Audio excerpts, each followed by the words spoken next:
Pacho, Cundinamarca, una comunidad entre su pasado y el posacuerdo. Ponencia elaborada por los profesores Alba Lucía Lucumí Silva y Diego Fernando Morales Castro para el 15º Congreso Internacional de Ciencias Sociales Interdisciplinares, realizado del 20 al 22 de julio de 2020 en la Universidad de Atenas, Grecia. En la actualidad, Colombia se halla en un periodo de posacuerdo tras la firma del acuerdo de paz del gobierno del presidente Juan Manuel Santos con el grupo insurgente de las Fuerzas Armadas Revolucionarias de Colombia, FARC.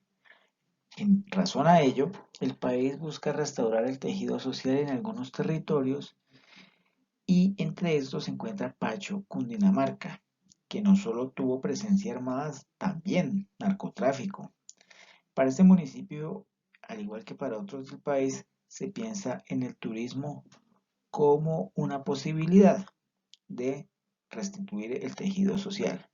Por su situación, el turismo demandado es el bélico, pero a nuestro entender eso podría ser una ligereza, ya que posiblemente la comunidad no quiera o no esté preparada para seguir adelante con este tipo de turismo. Por lo mismo, la investigación se propuso como objetivo general determinar la pertinencia de la implementación en el corto y mediano plazo de actividades relacionadas con el turismo bélico en este municipio, siguiendo una metodología cualitativa.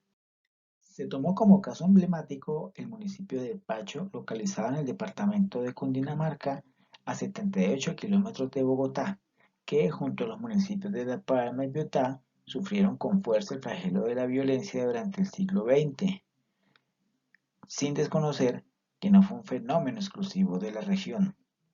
Es en razón a lo anterior que se acotarán aspectos históricos que permiten, junto con acontecimientos recientes, contextualizar y argumentar los motivos por los que, como ya se dijo, implementar el turismo bélico en Pacho, Cundinamarca, al menos por el momento no resulta viable. Pacho tuvo el primer y más grande horno de fundición de su época gracias al presidente Antonio Nariño, combatiente que junto al libertador Simón Bolívar nos dio la independencia. Él emitió la orden de buscar yacimientos minerales y pues esto fue muy significativo para el país teniendo en cuenta que para finales del siglo XIX el Reino Unido, cuna de la revolución industrial, contaba con alrededor de 60 hornos. Este proyecto contó con la asesoría de profesionales del ramo que vinieron de Gran Bretaña, Francia y Alemania, pero el horno de la ferrería estuvo activo hasta 1958, se pudo sostener por un breve periodo más destinando sus instalaciones a la fundición de chatarra y hoy esto es lo que queda, el vestigio de ese primer horno de fundición del país, el cual se ha convertido en un bien de interés cultural, atractivo turístico de Pacho, Cundinamarca. Es decir, Pacho, Cundinamarca nació como un polo industrial de desarrollo en el país, pero su sueño se vio truncado, el sueño de sus pobladores. Este municipio ha sufrido del flagelo de la violencia. En su territorio han hecho presencia las Fuerzas Armadas Revolucionarias de Colombia, FARC-EP, el Ejército de Liberación Nacional ELN, el Movimiento 19 de Abril M19 y el Ejército Popular de Liberación EPL. En ese contexto de incertidumbre nació en 1947 Gonzalo Rodríguez Gacha, alias El Mexicano, quien fue dado de baja en una operación militar orquestada por la Fuerza Pública. Él, a temprana edad, junto a los esmeralderos Víctor Carranza y Gilberto Molina, sembraron el terror en la población que hoy ronda alrededor de los 25.000 habitantes. Hijo de campesinos, dejó temprano sus estudios para conseguir dinero. Fue ayudante de camiones, mesero, comerciante en el populoso sector de San Victorino y gracias a su ambición escaló rápidamente en los diferentes negocios en los que participó, siendo estos inicialmente el de las esmeraldas, posteriormente el de la marihuana durante la bonanza marimbera y posteriormente el último, el que le dio su prestigio, el de la cocaína. Gracias a la intimidación generada por los grupos alzados en armas, compró muchas tierras para el cultivo de cocaína a precio muy bajo, pero pues debía pagarle un impuesto a la guerrilla por sacar la cocaína del territorio y tras sufrir varios robos, tanto de cocaína como de dinero, eh, pues eso, digamos, sembró en él el odio hacia la izquierda, hacia los movimientos comunistas.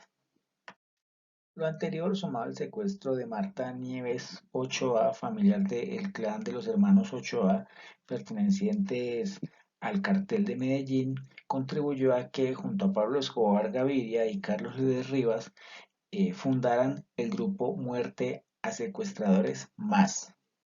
El grupo Más, Muerte a Secuestradores, como ya se dijo, fundado por el cartel de Medellín, contó con el apoyo de empresarios y ganaderos y rápidamente se convirtió o evolucionó en lo que serían las Autodefensas Unidas de Colombia, grupos paramilitares.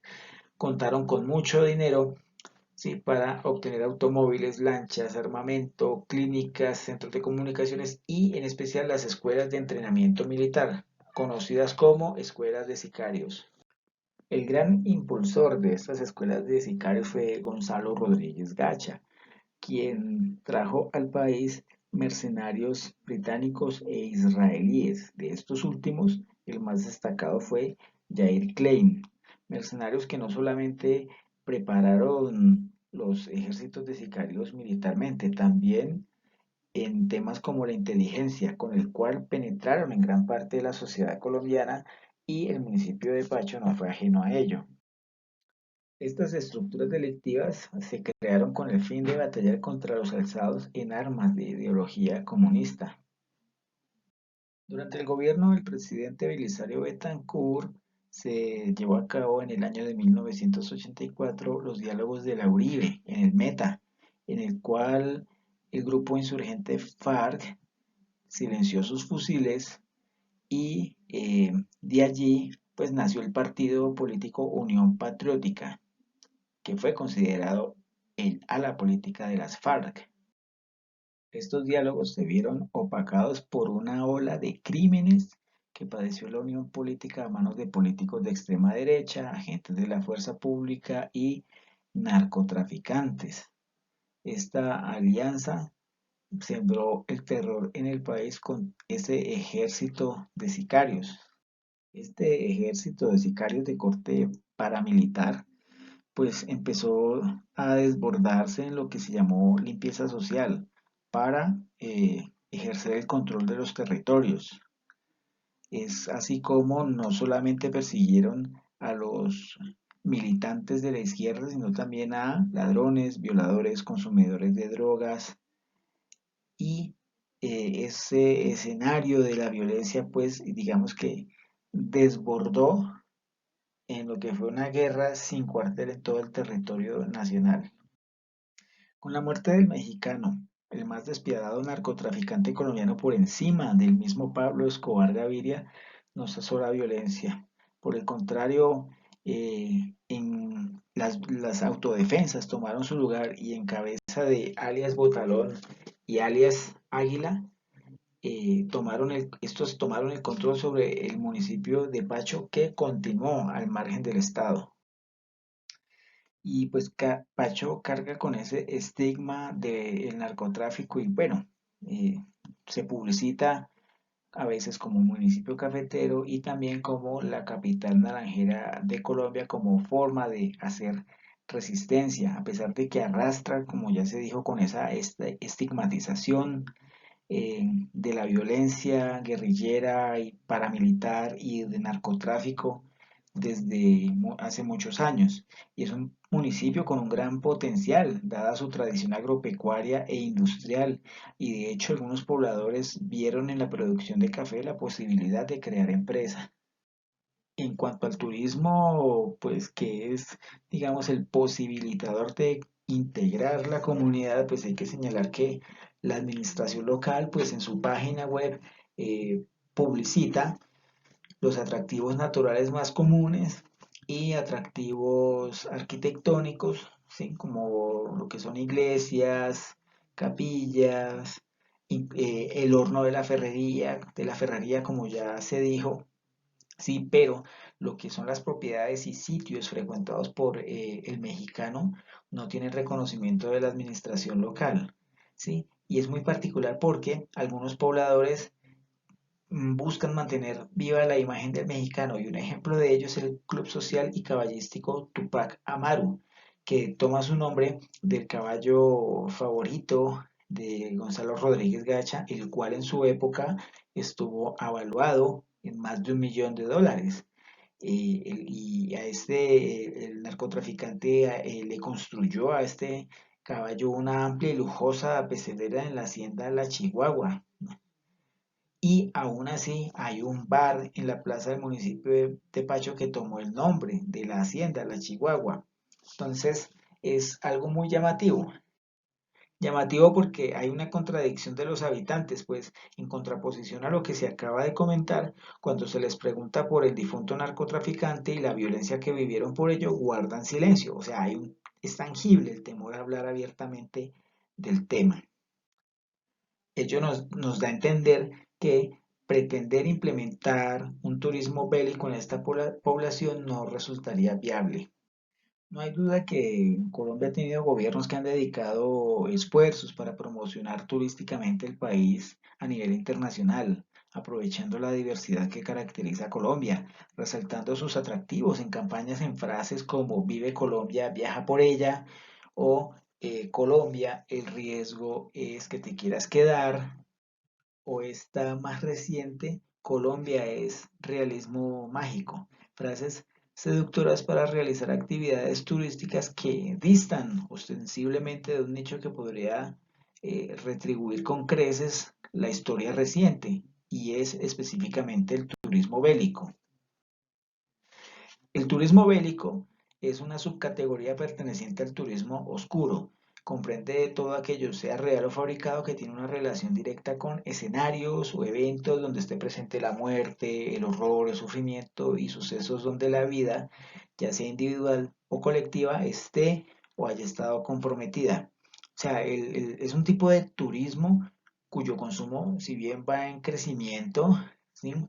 Con el tiempo permite que ciertos lugares se conviertan en hitos y en razón a ello las naciones que lo han implementado pues crean estrategias comerciales que consolidan su economía y aún más allá instauran otras formas de relaciones sociales.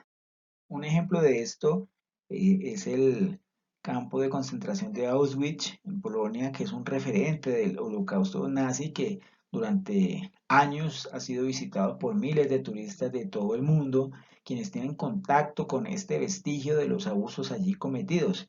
Y ni qué hablar de los que viajan por Francia visitando escenarios de la Segunda Guerra Mundial, como los que se encuentran en la región de Normandía.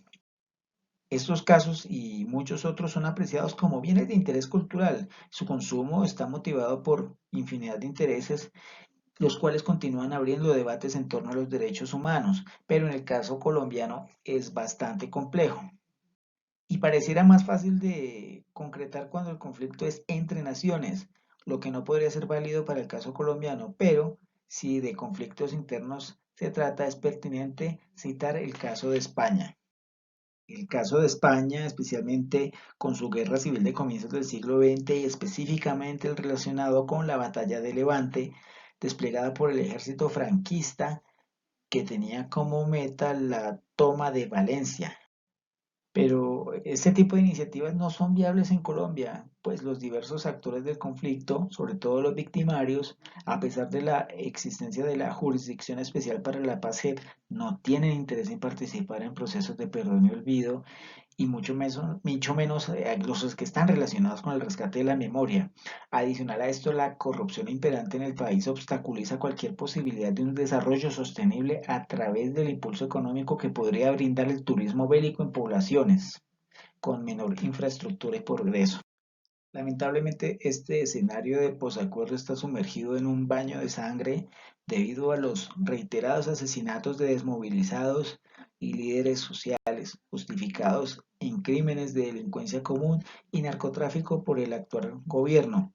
Este tejido social sigue fragmentado, su reconstrucción ha quedado inconclusa y esto en razón a que la población continúa desunida, temerosa, ¿sí? Impera la desconfianza y aún peor, la revictimización de algunos pobladores, en especial la población campesina, por parte del Estado. Esto contrasta, digamos, con la idea, tocando nuevamente el tema del turismo, contrasta con la idea que tienen los pobladores de Pacho, que es la de un turismo recreativo, vacacional, vinculado a ferias, fiestas populares, cabalgatas, y no aquel que se enmarca en los escenarios de la violencia o el narcotráfico. Cuando se concibió el proyecto de investigación se percibió un ambiente de optimismo porque parecía que iba a ser posible reencontrarnos como sociedad y dar fin al conflicto armado y la institucional que éste había instaurado en nuestra sociedad. ¿Sí? Y esto, de hecho, el gobierno Santos en su visión de un país en paz proyectó el Plan Sectorial de Turismo para la Construcción de la Paz 2014-2018, pero pues lamentablemente esto, como se dijo, solo quedó como idea con la llegada de Iván Duque a la presidencia. Este discípulo de Álvaro Uribe Vélez y seguidor de su ideología de derecha no ocultó su falta de voluntad política para implementar el acuerdo de paz, sino que adicional contó con el apoyo de su gabinete de gobierno, quienes dedicaron a atacar el acuerdo de paz aún antes de su firma, ¿sí? Y hoy, estando en la presidencia, pues presenta una actitud negligente frente a la persecución y asesinato de líderes sindicales y activistas. Es decir, como si de una premonición se tratara, el proceso de paz no se pudo implementar, las expectativas no se dieron en un país racista, clasista, excluyente e inequitativo. Y en consecuencia, pues la paz, ese proceso de paz quedó aplazado hasta que pues llegue un gobierno diametralmente opuesto.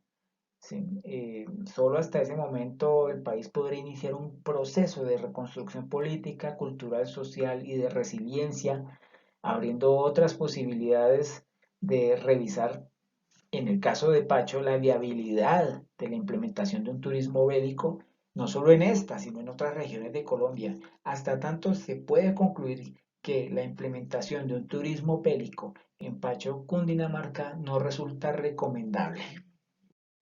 Agradecemos la atención brindada.